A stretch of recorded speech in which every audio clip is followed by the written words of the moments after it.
What's going on, everybody, and welcome to the Ask a CISP podcast. So this is the Thursday episode of The Other Side of the Firewall, where we talk about the latest and greatest of cybersecurity news, as well as we highlight those movers and shakers and glass ceiling breakers, those people of color who've made to the other side of the proverbial firewall. My name is Ryan Williams, and I am joined by returning guests. So we have Kayne back on the show from Hyperproof. Your title, again, is amazing. So Field CISO for Hyperproof, and we had you on the show. I'm terrible with time and About a space. year.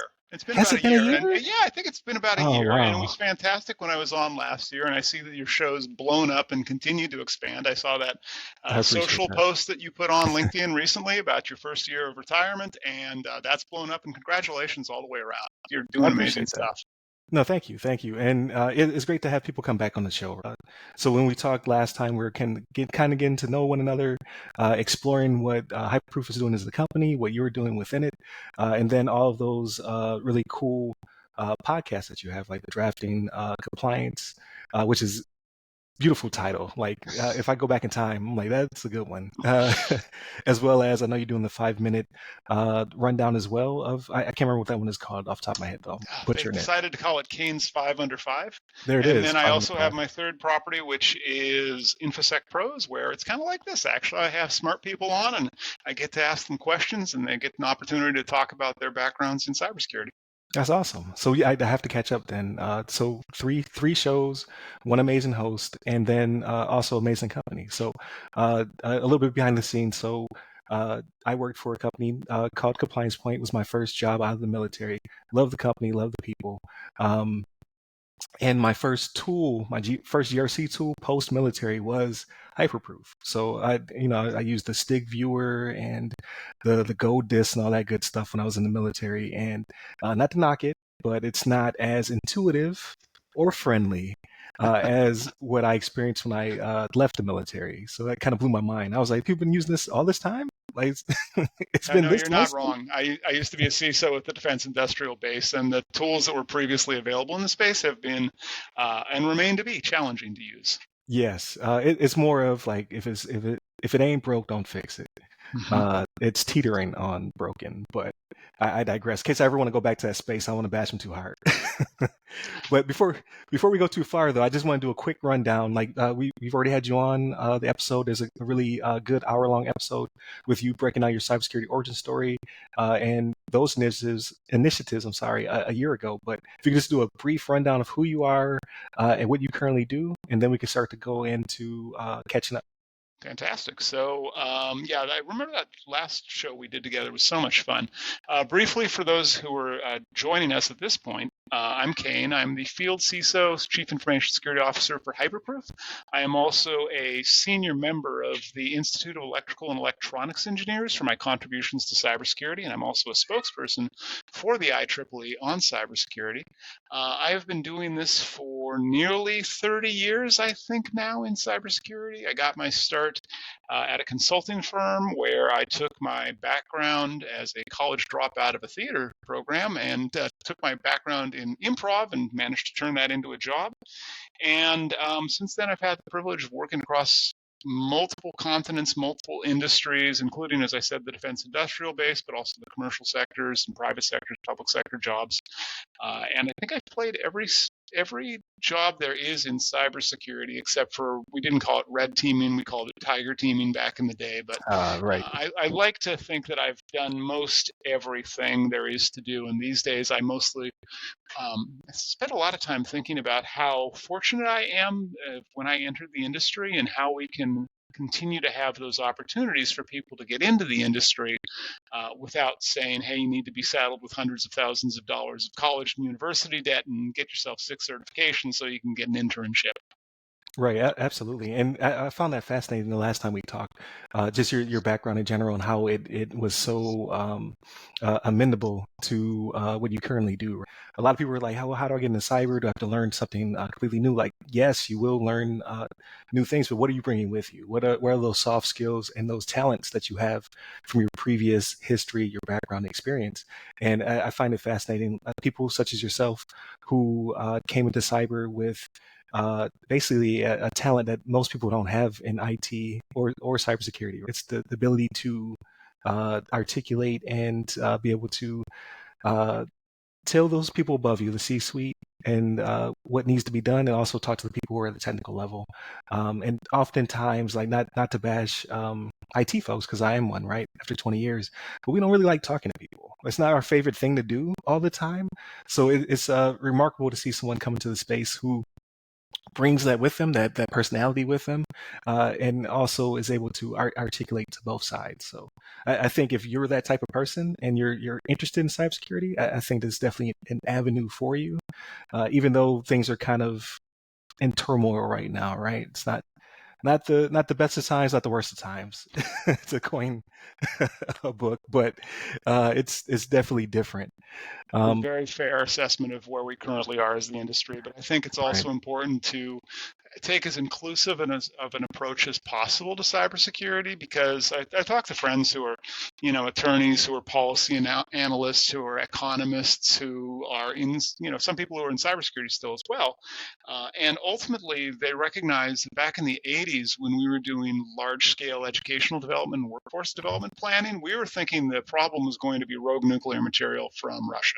That was going to be the big macroeconomic global threat that we would be facing, not Russian threat actors producing disinformation and harboring ransomware threat actors who are consistently moving money from Western companies and countries to Eastern Right. companies and countries.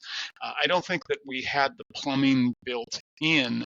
And so I think if we keep doing what we've been doing, we're going to get the same results. So we really do need to pivot and find different approaches to take a more inclusive approach towards cybersecurity, but also make the workload of those in cybersecurity so that it's meaningful and they want to stay in the industry, as opposed to getting in, finding out how much bonus work that they hadn't expected that just sucks the joy out of your day, and trying to remove as many of those obstacles as possible so we have long-term workforce retention, not people who show up, get burnt out, and bail.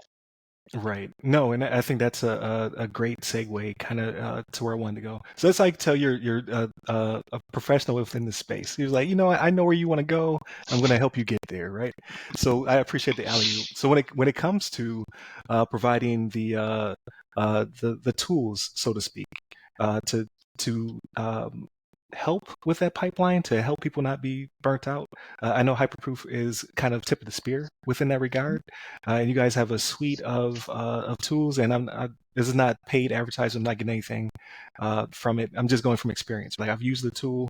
Um, I've had the ability to give inputs as kind of a client of said tool, because I'm using it to conduct my assessments, whether it be NIST CSFs or helping with the healthcare team with high trust, or an ISO 27001 or what have you. But it was already a great product when I started to use it, and then I saw its evolution before I pivoted. And now I'm back in the federal space, so we're not quite using that at this time, at least not in my current capacity. I'm sure other people are using it within the space, but for what I currently do, I'm not using it, and I do miss it. Yeah, and I'm happy to be here. Part of the reason that and I'm glad that you had a positive experience using Hyperproof. Part of the Oh, reason that I absolutely. came to Hyperproof was really as a former executive advisor, I'd watch how much time companies would spend trying to collect evidence that they could send to an auditor or to an external assessor to evaluate their cybersecurity maturity, and internally how well they could do that.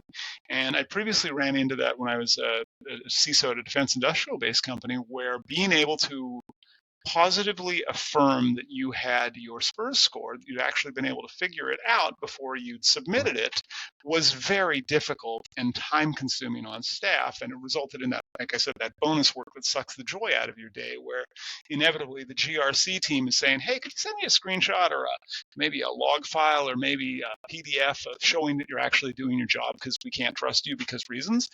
As a cybersecurity professional, that Right. is degrading. As a person who's managed and led teams of cybersecurity professionals, we take a different approach of, wow, that is a time drain. And so what we've been doing at Hyperproof that I'm really proud of is automating as much of that evidence collection and evidence testing as possible. Because if you want to know that maybe, I don't know, let's say you're encrypting your S3 buckets, probably a good idea, having encrypted storage. Being able to do that at scale without having a single person actually responsible for go out and check the S3 buckets. Can you imagine that as your day job? Like, go check the S3 buckets, go make an API call. It makes no sense. I think that in GRC, we made the mistake of forgetting that computers can copy files and computers can check stuff. And so we've automated most of that. And where we're going with it right now, actually, you mentioned you're currently with federal adjacent or a federal job. And I just mentioned SPUR scoring. So part of the CMMC, the Cybersecurity Maturity Model Certification, is being able to calculate your SPUR score and being able to have evidence of that. And that's something that we are working. I don't think it's released as of today, but I do know that it's coming out like immediately because I've seen it in action where an organization that's using Hyperproof can actually determine what is their SPUR score for a given program. And that's whether the program is associated with an enclave or a business unit, or maybe you're a prime or a sub to a prime and your entire contract is with the DIB. You're going to have that ability intuitively to do that without having to get deep into like StigViewer and some of the other tooling that you'd mentioned and didn't have such a favorable experience with. Not trying to bash a product, like it's evolved over time. So I've used it for over a decade, probably close to two. It's just the seeing the leap forward. So it's the going from horse and buggy to sports car. It's kind of the analogy where I'm able to complete my job. I always say I've been the evaluator, post-military as well as when I was in the military, but I've been the victim like my entire airman career. You're the guy who is, we need you to provide all of the artifacts, you need to provide the evidence on top of your normal job. So do your 9 to 5 and then get us ready for the inspection. And then get us through the inspection. And now do the cleanup post-inspection. It's normally the way it's always done. So when I did retire from the military, and I saw that there was other ways of doing it, right? Like you said, continuous compliance. So it's a tool that you can use to help monitor. It's a tool or a tool set, I should say, you can use to pull in the framework. So if you have multiple frameworks, that's also awesome. Again, I'm not being paid for this, although it sounds like an infomercial. Right? You're doing great. It's like the commercials where the person just is incompetent with what they're doing. Like, I guess in this one I have like 30,000 spreadsheets up and Excels and trying to make it work. But instead you have one tool, and then it can also whether it be to your benefit or your detriment, is something that you can show to the client as well. Say, hey, this is what I'm seeing in real time. The other thing that it gives businesses the ability to consistently see how effectively they're managing their risk. And one of my colleagues is our lead author of our IT benchmark survey. And for the entire 5 years that we've been running that, what we found is the number of companies that have a unified view of risk and compliance. So they are tracking their controls. They're actually associating their controls with the risks that they prevent or reduce the probability of or impact of, have less frequency of breaches. And it's correlation, it's not causation, but every year we do the survey, we find the exact same result. And it makes logical sense, because if you're living in spreadsheet hell, if you've got 5 different spreadsheets with 5 different authors and 5 different formats, and you wonder, like, how come I can't figure out what my risks are, or which risks are important, or how effectively I'm managing them? It's a fragmented view of reality. And so the value of a tool like Hyperproof is in getting that consolidated view. And one of the interesting things, if I can pivot to where I'm thinking of next. Oh, absolutely. So the funny thing that's happened in the year since you and I talked, because I talked about tying controls to risks.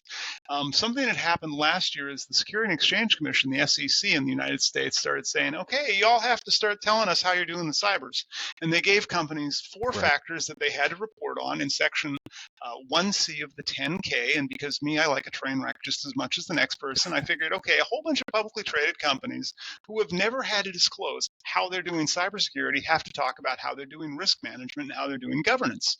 And earlier this month, this is currently April, I published a blog article about the 11 factors that companies are actually reporting in their most robust disclosures. And the reason that I did that is because a lot of CISOs, when you're a CISO at a company, or when you're a company's compliance officer, you want to kind of look like everybody else. You don't want to be too far out over your skis, but you don't want to be in the rear of the pack. You want to be somewhere in the middle. And so by learning how to read and then having read over 2,000 of those disclosures, Oh wow. which Okay. I did. It's the weird life skill that I've picked up this year. I found out those 11 factors that are actually in a robust 1K section 10 1C section 1K disclosure. And the funny thing is, I'm now working on a cohort analysis. So I've actually finished like collecting all of the 1Cs that I can get published between January and March. There's over 2,800 of them. And I'm finding in, this type of company, here's what we will report for risk management. Like Okay. not all companies are reporting that they have CISOs, but of those that do, in some industries like software development, it's way over pronounced, whereas in something like oil and gas, there's no mention of CISOs or of Right. regulatory frameworks or cybersecurity frameworks. And the reason I'm doing that ultimately is because like this is now gone and done. The blog's not up, but that's a matter of time. But we're all going to have to do this next year. We're all going to have to report on, if you're a publicly Right. traded company, we're going to have to report on how are we managing our cybersecurity effectively. And what I'm really looking for is this year, some company is going to make an 8K disclosure that said they had a breach. And I expect the SEC is going to ask their examinations division, hey, could you go take a look at their section 1C and their 10K? And the reason I think of that is that there was a couple of years back, there was famously a company that said, we have the best ESG. We've got the best environmental controls possible. And then a whole bunch of dams broke and they were Right. breached and a whole bunch of people actually died, which is a tragic story. Oh my God. And they were sued. And then the examinations division came back to that same company and said, so tell us about those ESG controls that you had that were the absolute best. And they were found to be lying. And again, you get materially fined. I think they've since declared bankruptcy. What I'm expecting will happen, and I wouldn't want to wish on anybody. I expect there's going to be some company out there that discloses a material breach because of what they put in their section 1C will have a finding from the examinations division where they can't prove it. And that's Right. where, again, why I'm at Hyperproof, because I want companies to be able to not only say they have these controls and to speculate and to give their opinion that they have these controls, but actually to be able to prove it, and not to be able to prove it at a point in time, which has been our classic audit mentality of like, hey, this one day the MFA was working. No, 365 days a year we had MFA, we had encryption, whatever controls you say that you have, to be able to go back to an auditor, even a regulator like the Security and Exchange Commission, or I don't know, counsel from a lawsuit that you're facing, and be able to shut it down immediately. Not spend staff time, not ask our analysts and our incident responders and our talented engineers, hey, sorry, in addition to doing the cybersecurity job that you're doing, like you said, as an airman, as your day job, by the way, we have to defend against the lawsuit. And so you get to work an extra 4-hour shift in your day doing evidence preparation and production for somebody, whether it's a regulator or an attorney, because nobody wants that as part of their job. It's terrible. No, and it holds accountability. So there'll be the up to the C-suite, and hopefully the CISO as well if they have one, or whatever their equivalent is, to be held accountable. Like, Yes. are you actually are you practicing the way you're preaching? Like, is this actually the way you've been running said business? And there'll be evidence attached to it. So no, that's great. 2,000, that is a ton. I've read a handful. They gave me a lot of good memes for the past quarter on LinkedIn, a lot of funny They have. things, and ultimately I'm trying to roll it up to something so that the next time that the other thing that drove this really was the Tim Brown and SolarWinds thing. Like Right. Tim Brown at SolarWinds, they engaged fully and wholeheartedly with the CSRB, the Cybersecurity Review Board, and gave a very robust disclosure of how, and this is before the SEC said, hey, you have to tell us how you're doing the cybers. This was before that happened. Like Russia rolled them quite hard. They made a robust disclosure. The SEC decided to litigate and file civil lawsuit against Tim Brown and SolarWinds prior to the new Section 1C requirement. What's it going to be like after that actually happens? I don't expect it's going to be any better or any friendlier. And if the SEC decides to go like, remember when GDPR first came out? It was all fines all the time, all the way down, because they had to prove a point. I think we're going to see that same motion, unfortunately, associated with this. So companies that are making those disclosures really have to be aware of being able to demonstrate compliance of what they said, not that they just have a really nice paper tiger. No, absolutely. So that gives me several different things I'd like to jump into, but I guess the closest target would be what do you think is going to happen with the role of CISO in the near future?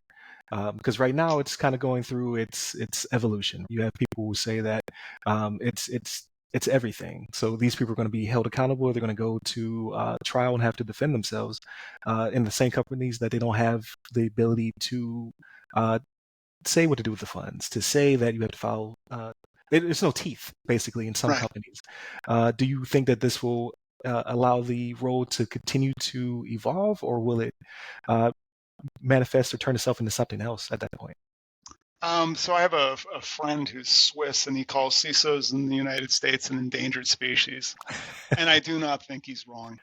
Last year, before the SEC enforcement of Section 1C was a thing, or the requirement, I should say, I read a study that said 75% of CISOs were considering leaving the profession because of Jeez. mental health issues, because they weren't getting enough board level alignment, because they were officers in name only, so they weren't on the Right. DNO, they didn't have indemnification, and in a lot of cases, they were reporting downline. Like if you've got a job title of CISO and you're reporting to the manager of IT, you probably are in the wrong place. And I think what's going to happen this year as a consequence of this confluence of factors, we're going to get a reckoning of there are going to be CISOs who have the full backing, full-throated backing of their board, who have indemnification, who've got a legal defense fund where they can bring in their own counsel. They're on the DNO and so on and so on. There's a whole bunch of things. Right. And then there's going to be a whole bunch of people who find themselves something else to do with their day. I actually counsel a few CISOs as a mentor, and many of them are looking for other opportunities where they don't have to carry the title of CISO. And the reason why is the concern that by making a material misstatement or making a statement that at some point in the future later changes, they pick up a lot of Right. civil liability. And unfortunately, the real trick to that is CISOs don't always own the means of evidence production. So Right. inside of a company, there's usually the idea of a governance, risk, and compliance team, GRC team. They don't always report to the CISO. And yet the CISO carries an immense amount of civil liability associated with their role for a process and a team that does not report to them and whose means of production they might not have any way to influence. And honestly, the GRC team, they might not even know what good looks like. Right? I can think of a customer I talked to of Hyperproof where they got rid of their GRC director because they realized they couldn't use Hyperproof because the person they brought in was a great auditor, they were a great assessor, great consultant. They had no idea of how to operationally run a GRC program. And Mm, so they had not built the plumbing to actually run at scale for a long period of time. And it wasn't a Hyperproof issue, it was a people issue. And I find that in GRC, if you don't come from one of the, your classic big four, then you don't know what bad looks like. You don't know what good looks like. And consequently, people, they go, well, I got a spreadsheet and this is the way the last person was doing it. So I guess it must be good enough, right? right. You And inherit CISOs a are, nightmare. unfortunately, we are the ultimate target of that potentially broken process. No, absolutely. I'm sure you're preaching to a lot of people in the audience right now who are listening.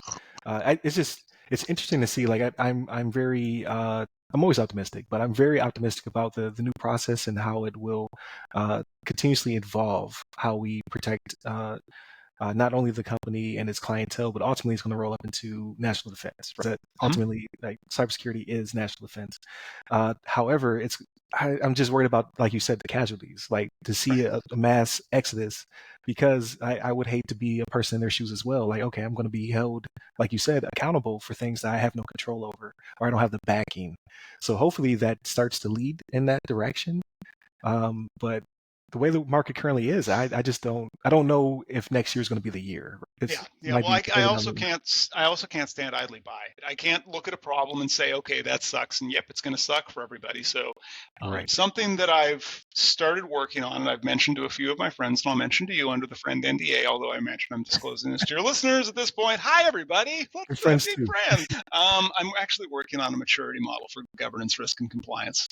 In my spare time, I have written a 170-ish page document trying to describe a roadmap for companies to self-assess where they are with GRC right now, what the possible 4 levels of maturity would be, moving from like a reactive to a proactive to an Right. optimizing state, kind of like a NIST document, with the goal here of giving companies, first of all, visibility into what is everything in GRC. Because you can't just say somebody, well, you should get better at governance, because that's like telling somebody you should get better at health. Like, Right. what does that mean? Does that mean I should get better at eating? Should I exercise? Should I work out? Like, what? How do you? So I had to break it down into subdomains inside of each one of those. Still not sure I got it right, but I'm passing the document around to some of my friends who are CISOs and governance, risk, and compliance experts. My goal is to publish it this year so that we can have a rubric by which we can assess where our companies are at, and then how we can proactively get better so that CISOs are not ultimately the tip of the spear, or ultimately having the spear pointed towards them for something that they don't control. No, that is, it's gonna be worth its weight in gold. Once that's complete, because there are a lot of companies, both large and small, they just have no idea. Especially smaller businesses, they don't know where to start. I saw that a lot as a consultant, where it's kind of like, hey, we want to bring you on as a CISO or what have you, but we don't know what to do next. So can you kind of give us an outline or a guide, basically? And I'm sure that scales up to larger businesses as well, Mm-hmm. because you see a lot of shuffle. You'll see people who leave who are kind of like that belly button, and then Mm-hmm. from there it's picking up the pieces, like finding artifacts on drives and things of that nature, to kind of figure out where we're at and how we're going to move forward. And I think that's what's so cool about a tool like Hyperproof, is having that real time kind of monitoring. You can kind of say, like, all these artifacts and things of that nature, like you said, like S3 buckets and things that can be automated, are already being fed into that system. And then from there, it's a person can learn how the tool works and then kind of jump in and go from there. And it's the accountability factor. So it's not just the one guy or Right. gal or whomever who is your belly button, which that tends to happen in a lot of companies as well. Like when I'm doing an assessment, there might Mm-hmm. be a lot of people on the team, but there's always that one person that has like all of the knowledge. So that way, this person can kind of work like a PM maybe, and can dole Mm-hmm. it out to the right people and get the Yeah, push they need. yeah, totally agree. And I think really with the way the world is going right now, where it's becoming far more litigious and far more regulated, and where the industry regulators are becoming far more prescriptive. Like I've heard CISA saying that they want this process to go faster, even though they're trying to work within the existing laws and regulations. They want the regulatory change to come faster. Companies are already struggling to keep up.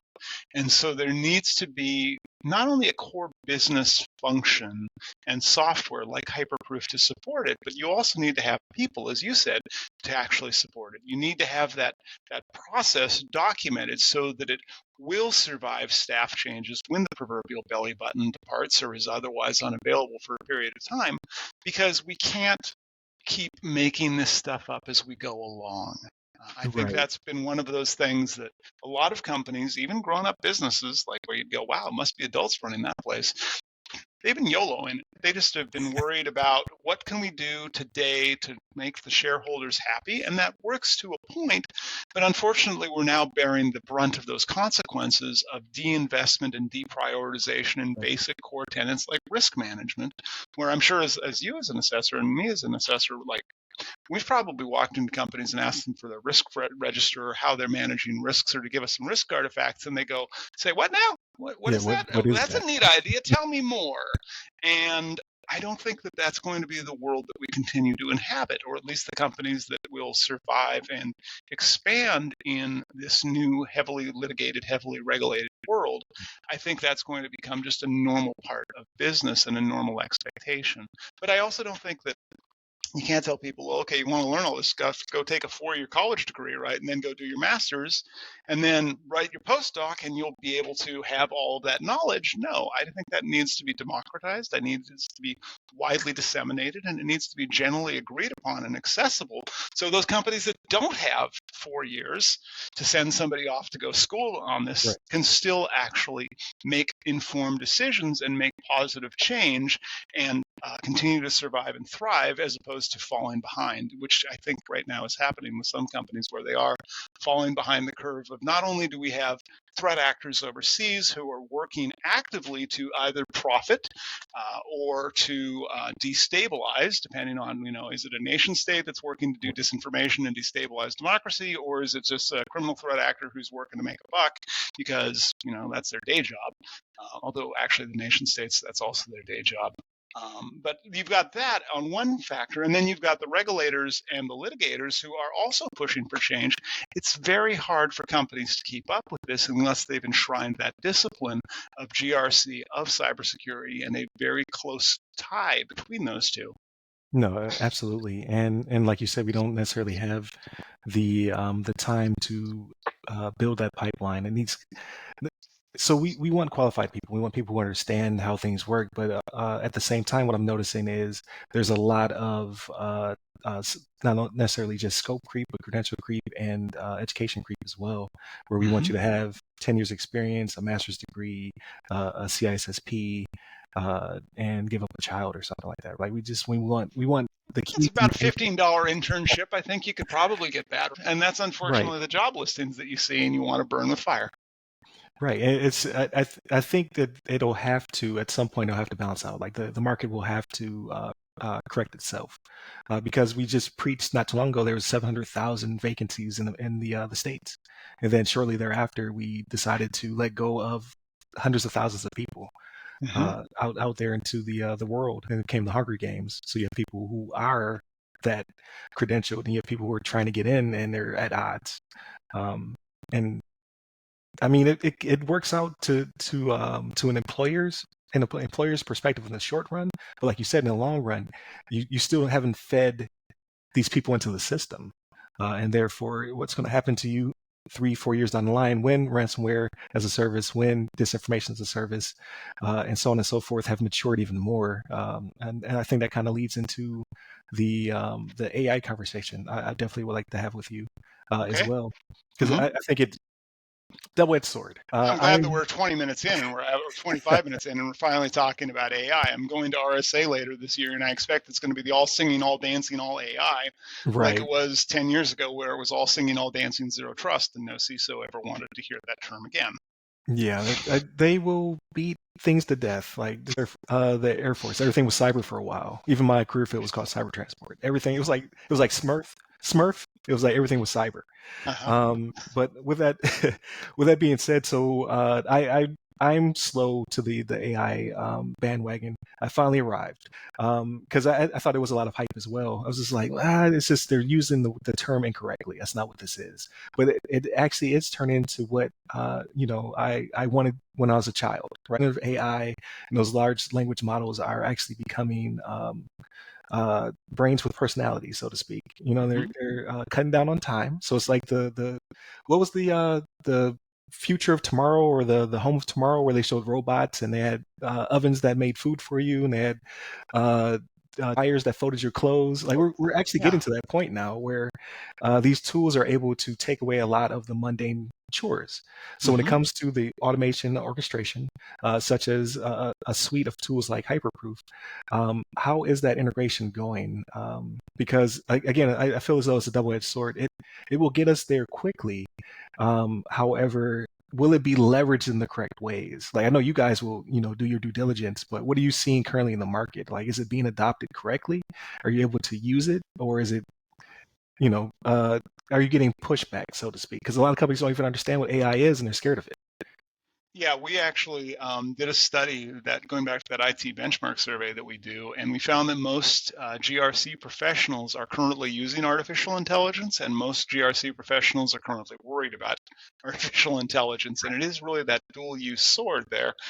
And the way I look at it, we have customers who have taken artificial intelligence and used it to save time on reading information, on summarizing information. We've heard stories of people taking something that would take 8 weeks to digest all of it down to 8 days. And myself, I can relate to that because a lot of what I do in my day job and just in my off time is I read law journals and I read regulatory filings, and often I just want the point of it. I don't want to read the entirety of it. And I found that artificial intelligence is really good at summarizing information.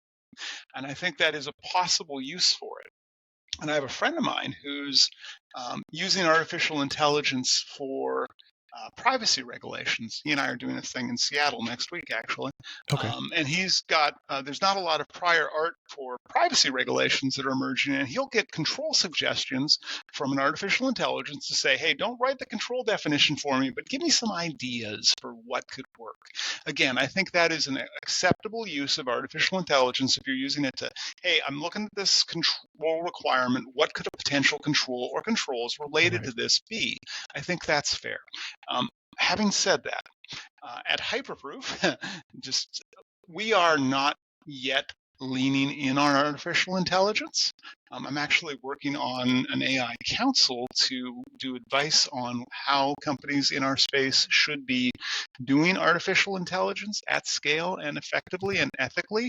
And the reason for that is that if you were to, I don't know, let's say you had an artificial intelligence that wrote your risk register, right? Let's take that as a for example. And your AI writes your risk register and it tries to develop risk definitions, risk impact assessments, and risk probability assessments. And perhaps it also tries to write up some controls to mitigate those risks.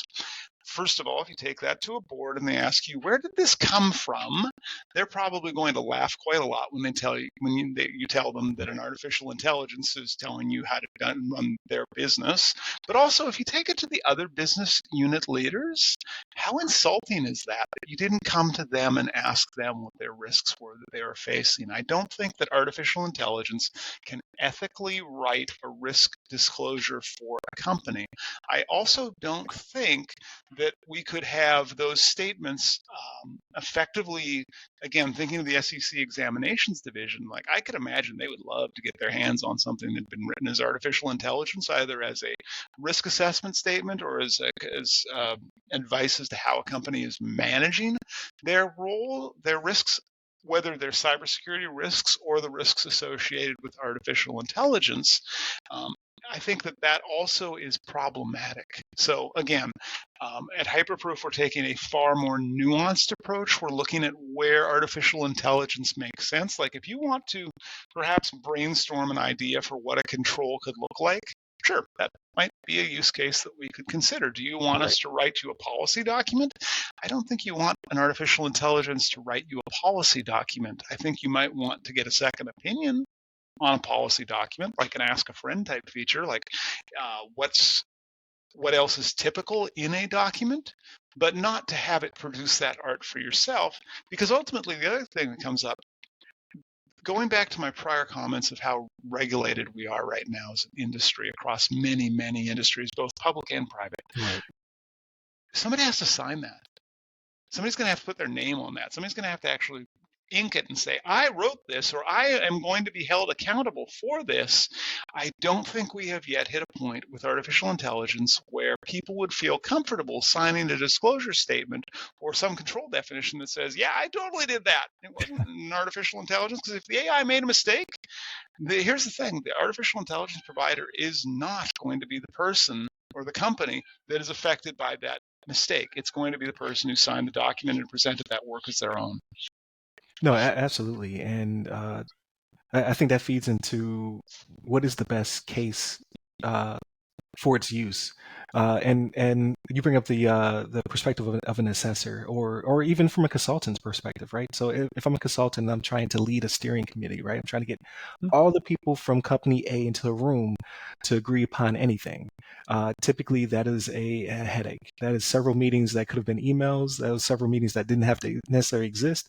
And someone will have a good idea and they will reset us and we'll go back a step or two. What I would like to see from it would be, how do I utilize this to take all of that information, to take everyone's input, and as you said, kind of make an abstract out of it. Like where do these things overlap, and then find out the best way to build in the efficiency.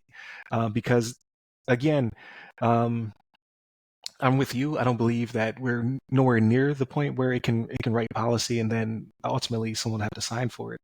But I don't even know if that's the best use of it. I know people will try to go that route because you have people who are trying to develop books now with artificial intelligence.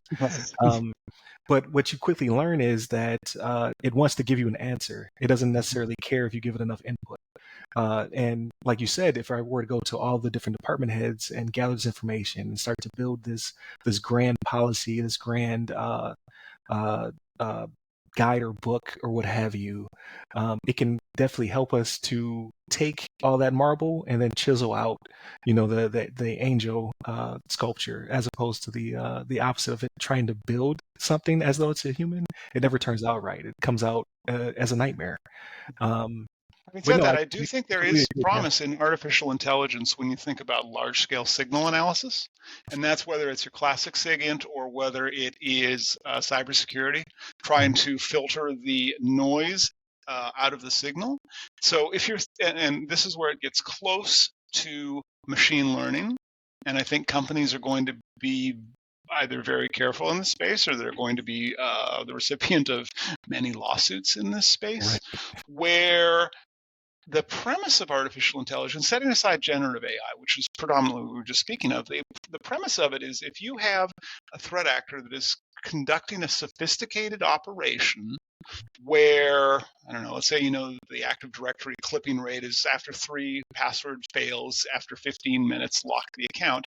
Well, if they're running something where every 20 minutes it goes and sends a password into that account to try Right. and eventually guess the password, most human analysts, unless you've got a good SIM source solution, are not going to be able to figure out, oh, this is actually like an attack pattern that's running. The premise of an artificial intelligence is that it could take that with other signals intelligence that you're collecting from telemetry in your environment and to make a more sophisticated judgment and say, hey, this is part of a larger attack pattern, and here's how it aligns to MITRE, and here's what we think is going on. And the value there is not that it can do it, because people can do it. The value there is that it can do it at scale. And it can do that initial analysis. And as somebody who's been through a few tar pitting attacks where the threat actor will roll everything at you, like you're getting a distributed denial of service attack, you're getting a ransomware attack, you're getting a data exfiltration attack, and all of that is actually just meant to obfuscate the actual attack that's happening. All of that's just Right. noise and air cover for the actual operation that's going on. I think that's where those companies that don't have the budget and don't have enough staff, which, I mean, honestly, who's got enough budget and enough staff and enough resources, Right. do have the potential to use artificial intelligence to supplement and augment those individuals. Now, I'm still on the fence as to whether or not you want artificial intelligence to make a countermeasure, Right. because often that's part of an incident response plan. And I think that's something that has to be very carefully decided on. Like in some cases, it's a company culture issue more than anything else, as to decide, like, when do we actually let the threat actor know that we've detected them? Because in some cases, I don't know if you've seen counterattacks, but they are unpleasant to go through, where you find out that, oh, they know that they've been spotted, and so they're going to go a little Smash and rage burn. mode. Yeah, Yeah. exactly. You don't want to be on the receiving end of a rampage, and if an artificial intelligence is who kicked it off or what kicked it off, that's not going to look good for anybody involved. But being able to do that large-scale data analysis to determine that, hey, there's a larger pattern here that's occurring, I think does have some value. And also it allows people to focus on the more meaningful, harder parts of the job of what do we prioritize out of this attack pattern? And what is the larger meta-analysis associated with this, which could go towards either, determining TTPs to try and figure out attribution, or being able to actually do indirect attribution, or figure out, like, what is the larger target they're going after. Because we're at a point now that there's obviously script kiddies still on the internet. That's fine. But there's folks who've got whiteboards in their office. Like, they go in, it's 9 a.m., they go to their targeting meeting, and they hear from whoever's in charge, whether it's a criminal or whether it's a government employee. Here's your target for the day. Go figure out how to go get that, and here's where we're actually going after. The premise of artificial intelligence, setting aside generative AI, is being able to detect that so that you could have better defensive measures, assuming you can do large-scale data analysis. No, absolutely. And I think this kind of goes into an episode that hasn't aired yet. So I spoke with Kenneth Ellerton. He's from the Ellerton Cyber Academy. So he's an analyst as well. And he kind of went that direction also, saying that it's if it's baked in, or if it's added to, or if it's just to augment a SIM source solution, it's worth it. It's a great tool. It takes away the mundaneness. It takes Hmm. away, for my case, like I'm sitting in a SOC and I'm just staring at what we used to call a Skittle chart, and it's just colors. Yep. Yep. There's too Yep. many devices. There's too many traps. We don't know what is real and what is not. What's a false positive, and you get frustrated and you kind of just let it go to crap. So to have that backing, to have something in there that can actually kind of filter, like you said, the white noise out to let you know like this is in a actual positive, I think would definitely make it robust. And I guess to that end, if you were to still take the DoD approach, drones don't kill people. There's a person on Hmm. the trigger. There's a lot of artificial intelligence and things of that nature that get the drone to where it needs to be at, but only a human being can make the discernible choice to take action or not. So I guess it should be the same. Yeah, Uh, no, I completely agree. And then the other thing is that if you think of the parts of GRC that suck, or the parts of governance, risk, and compliance that suck, like think of a process by which somebody has to sign a user access review to say, hey, this person should still have access to this thing, right? If you are working with a mature enough user access review process where, first of all, you've automated the determination of who should probably have access, and you can do right. cohort analysis and drift analysis to figure out, like, oh, this person's just rubber stamping their stuff. Eventually, somebody has to look at those signatures, whether they're wet signatures or e-ink signatures. And if you're trying to do evidence sampling, which common enough technique that an auditor would use to find out, is the company actually operating their process here for fictional user access reviews? Why not have an AI do that preemptively? Like, check and see, of all the documents that have been signed, of all the attestations that have been signed, whether it's user access reviews, user training, I don't know, maybe somebody signed the policy handbook. Is that actually a human signature? Is that actually their signature? Is that like something that's for realsies or not? Because again, having that level of confidence and that level of assurance that something checked this, so I don't have to spend my day flipping through 1,000 signatures to go, oh, this one isn't their signature, right? First of all, who's got the time? And second of all, who wants to? That's just a boring part of the job. Again, I see that that's not related to that generative AI, but it's absolutely the sort of use case for artificial intelligence where we can make meaningful wins that improve people's lives so they can focus their time on the things that take intelligence and human intelligence, and take thought and intention that you can't code into AI. No, absolutely. And just the simple things is onboarding, offboarding. Like a lot of that is missed as well because you have Mm-hmm, multiple departments. They all have their own tools. They all have their own timings. They all have their own concerns, right? mm-hmm, Like the HR might not necessarily care what the config man shop cares about, right? Now you had an account that should have been archived and it's out there doing nefarious things just mm-hmm. because this person's been gone for a year, but their account still exists. So no, that I think those will all be great use cases. So it's good. It's good to see that everyone's kind of on the same mindset. Now it's just a matter of time of getting there and building that trust because everybody thinks it's Skynet and it really isn't. But the hallucination thing is real. But again, it comes down to did you get enough information? So I'm now a member of what is it? OpenAI. I pay them the Okay. monthly subscription. Yeah. I use ChatGPT a lot to just help me with outlining, generating ideas, generating art, so thumbnails, right? Because I'm not the greatest artist, and I don't want to spend a half a day making a thumbnail. I want to catch people's attention, right? I can have it generate 5 or 6 thumbnails I can pick between and make tweaks. But most importantly, I don't even know where that was. The train of thought was going, but most importantly, oh, hallucinations. There you go. Because I made a mistake Mm-hmm. initially upon using it. I opened up a new chat window, not knowing that it was not the same conversation. Basically, I had a Okay. chatbot I was training to help me with social media posts. I was like, here's my content. This is how I write. Help me to write, within this character limit so I can repurpose content. Opened up a new chat to do something different. I forgot, and I put in a request, but no transcript. I didn't give it my podcast transcript, and it made an episode out of thin air, and it gave it to me. And I was like, I don't remember recording this. It's like you gave me all these social media posts for this episode that doesn't exist. I was like, I don't understand. And then when I looked, I was like, I didn't give you input. I just asked you for an output. And I think that's what people they're not giving it enough information and they're getting frustrated with the results. Like you have to be as detailed. That's why I think people are going to lose their jobs. Like when you talk to people who are worried about like Sora, like, oh, I make B-roll and I'm going to lose my job because it can do better than me. You understand how to choreograph a shot. You understand what type of lens to use. You understand what a good scene looks like. AI does not. It's making its best judgments based upon previous inputs. But you are a subject matter expert, and if you give it all of that information, it will make something better than you could have made it. But I can't do that. Like I'm not going to take your job and be able to make the best B-roll in the world. So I think that's people's concern. It's not necessarily misplaced because it's new technology. It's magic until we completely understand it. It's a new tool, and Yeah, ultimately, like what differentiates us from most animals, with the exception of crows, for example, and I'm sure you'll get hate mail in the fan notes from other animals that also use tools, but we use tools as a species. That's a thing we do, and I think that right. looking forward, we're hitting that point of demarcation where there are going to be folks who are good at using AI as a tool to do their job, and then there's going to be folks who aren't good at using AI as a tool to do their job, and then folks, jobs where honestly AI is not a thing.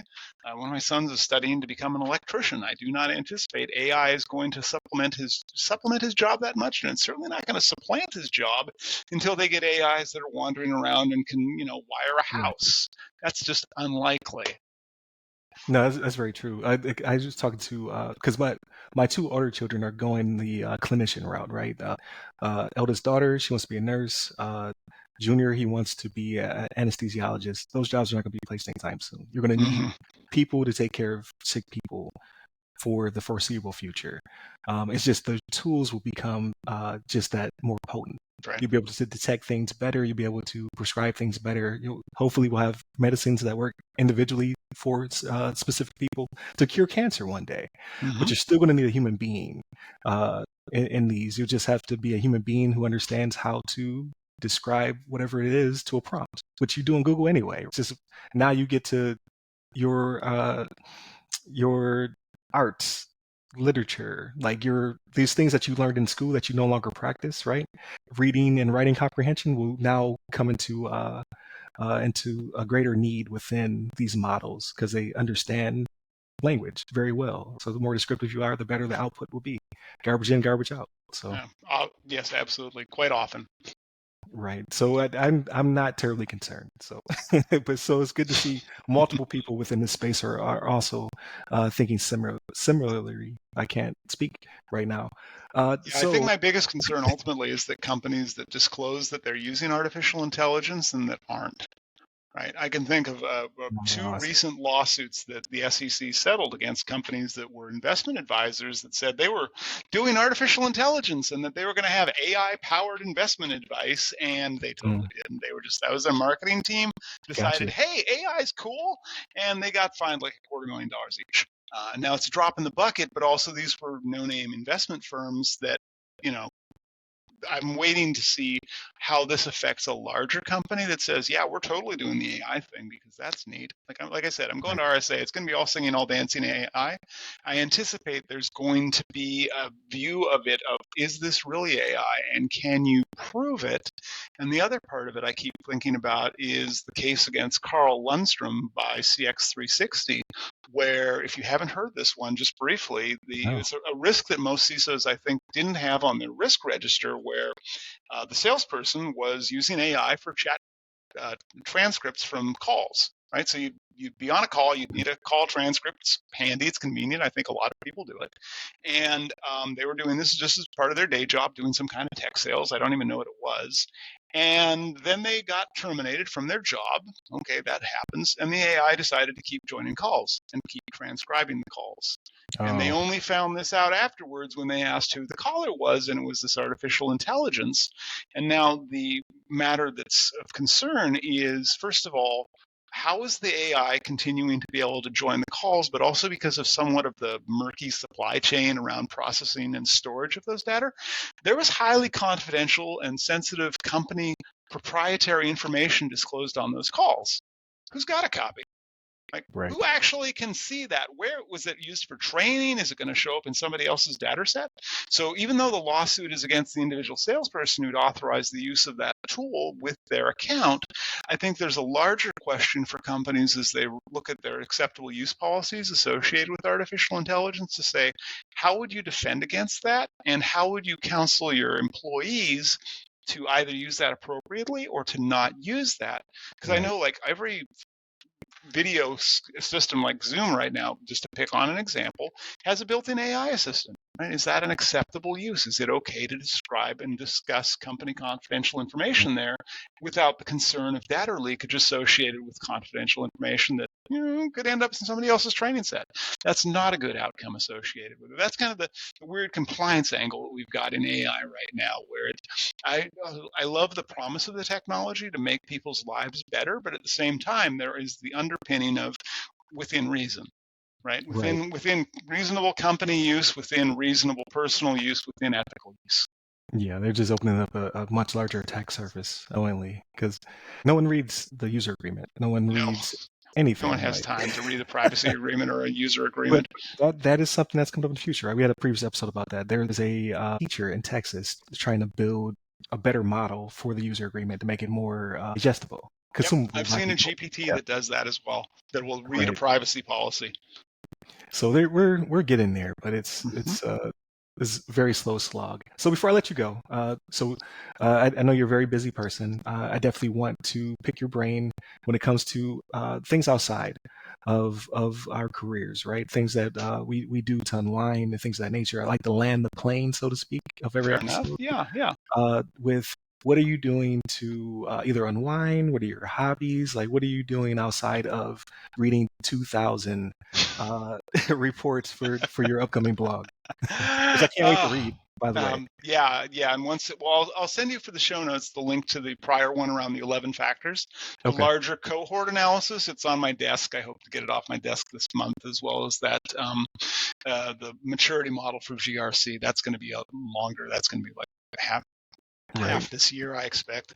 Just But give it a it's ChatGPT. It'll be fine. oh boy, Eep. So what do I do outside of work? So it is currently April when we're recording this, and we're coming to the end of what can only be described as a very disappointing ski season. I am a Yeah, lifelong gotcha. snowboarder. I tried skiing twice; it did not work out. But I am a lifelong snowboarder, and this was a year where my local mountain had on social media, and I saw firsthand they were promoting their use of wood chips, because wood chips were something Really? that we were skiing on at times because there Yeah. just wasn't enough snow, and Okay. wood chips are not great. So what I learned is getting really good headphones, open ear headphones in my helmet meant that when I was on wood chips, gravel, scree, and other unpleasant surfaces, I could turn up the music so that I didn't have to hear the inevitable board damage. I also got really good at waxing my I snowboards was gonna and say you have to fixing wax it. dents and dings and scratches that inevitably happen this season, because it's just been anyway. So the season's wrapping up, so that means that I have now more time to have friends over for board games. I do Okay. enjoy a lot of European and somewhat obscure board games. And then beyond that, my friends and I are planning a trip to go to Oregon for winery tasting this Okay. summer, because we've never been to the Roseburg area, and so we're going to go hit all the wineries there, and that should be fun, and that should take me forward then to paddleboard season, which is how I spend my summers, is get out on the lake, take an audiobook with me, and take a picnic, and there's 8 hours of a day, just boom, gone, easy. Got you. No, I definitely get that. So you are in Washington State, correct? I am, yes. Okay. I'm in Bellingham, south of Vancouver, Canada, almost as far north in the Pacific Northwest as you can get. Got you. So yes, it's beautiful up there. So I only really know the SeaTac area because of we were stationed in Alaska, so we would have Okay. to go through that area.